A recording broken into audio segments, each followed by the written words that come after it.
I ran into this last week. Here's what fixed it for me. If you found yourself with a closed Binance account and need to recover your fund, follow these steps to guide you through the process. Step 1. Gather your information. Before you start the recovery process, collect all necessary information related to your Binance account. This includes your email address, account ID, and any transaction history. Step 2. Visit the Binance support page. Go to the Binance support page and look for the option to submit a ticket. This is where you will initiate your recovery request. Step 3. Fill out the recovery form. Complete the form with accurate details about your closed account and the funds you wish to recover. Be as detailed as possible to help expedite the process. Step 4. Verify your identity. You may be required to verify your identity, which could involve providing identification documents.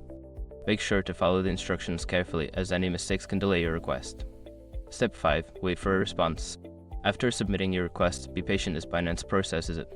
They may take several days to respond, so keep an eye on your email for updates. I hope these steps help you recover your funds smoothly. If you have any questions along the way, don't hesitate to reach out for assistance.